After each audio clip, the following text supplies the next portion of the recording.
নরসিংদীর মূর্তিমান আতঙ্ক পুলিশের তালিকাভুক্ত শীর্ষ সন্ত্রাসী শুটার লিটন, যার অত্যাচারে অতিষ্ঠ ছিল স্থানীয়রা।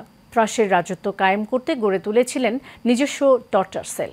গত 31 আগস্ট দুর্বৃত্তদের হাতে এই শীর্ষ সন্ত্রাসীর মৃত্যুতে স্বস্তি ফিরেছে স্থানীয়দের মাঝে। হৃদয় এস সরকারের রিপোর্টে বিস্তারিত জানাচ্ছেন মাজহারুল আমিন শুভ। নরসিংদীর বাসাইল এলাকার অটোরিকশার গ্যারেজ মালিক রুবেল মিয়া অসহায় এই মানুষটিকে নির্মম নির্যাতনের শিকার হতে হয়েছে সন্ত্রাসী লিজন মোল্লার কাছে। আমার সে যতটুকু অত্যাচার করছে, যে যতটুকু অত্যাচার আমারই করছে, মানসিক অত্যাচার, শারীরিক অত্যাচার, এবং রমজানের ঈদের মাঝে আমি বাজারও করতে পারিনি তার জন্য। মানে তার জন্য আমি ভয়ে বাজারও যাইতে পারিনি। আমার বাচ্চা কাছে আছে 2-3 জন। আমার মনে হয় যে আমার বাচ্চা কাছে সেমাই খাইছে কিনা এটা আমি জানি না ভালো করে।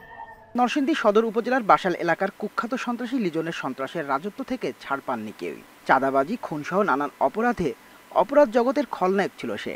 আওয়ামী লীগ সরকার ক্ষমতায় থাকাকালীন কিছু নেতার মদদে বেপরোয়া হয়ে ওঠেন এই সন্ত্রাসী। বাসাইলের একটি 5তলা ভবনে তার টর্চার সেলে নিরীহ মানুষের চিৎকার আজও ভুলতে পারেননি স্থানীয়রা। 3টা স্ট্যাম্প কইরা আপনার আমার কাছ থেকে সিগনেচার নিচে মাথার মধ্যে পিস্তলটা রাখছে, সিগনেচার দেন নালে তোর মাইরে এনতে গুলি ফালাই দিন। আমার লাত্তি 2টা লাত্তি মারছে, এটা করে উগুনানো ফালাইছে টাকা করে আর স্টাইলে টাকা লাগে। প্রতিবাদ করার মতো আমার ক্ষমতা নাই, এজন্য কারো কাছে কিছু বলি নাই। তোর বাড়ির 3 দিন আগে লিজন আমার কাছে আসছে, আইসা বলছে যে 5 লক্ষ টাকা চাঁদা দিতে হইব। তখন আমি বলছি যে এত টাকা আমার পক্ষে দেওয়া সম্ভব না। তারপরে প্রথমে আমি 70,000 টাকা দিছি, পরে 5 দিন পর আবার ফোন দিছে। ফোন দেওয়ার পর আমি আমার হাতের চুরিগুলো বিক্রি করে বাকি 30,000 টাকা দিছি। মোবাইলটা যেভাবে নিয়ে আটকাই নিয়ে আর কাগজপত্র নিছে, কাগজপত্র নিয়ে জিম্বি কইরা তারপরে এরেনতেনে 7.5 লক্ষ টাকার মতন নিছে। ওইখানে গেলে আপনার কান্নার আওয়াজ শুনতাম শুধু, আমরা তো আর ভিতরে কি করে এটা তো আর দেখতাম না, যে কান্নার আওয়াজ শুনতাম ওইখানে এই টর্চার সেলের ভিতরে।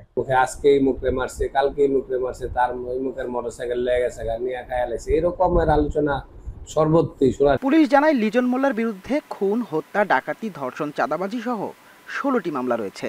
পুলিশের তালিকায় সে ছিল ওয়ান্টেড। তার বিরুদ্ধে নরসিংদী মডেল থানা সহ বিভিন্ন থানায় 16টি মামলা রেকর্ড আছে, এটা আমি জানি।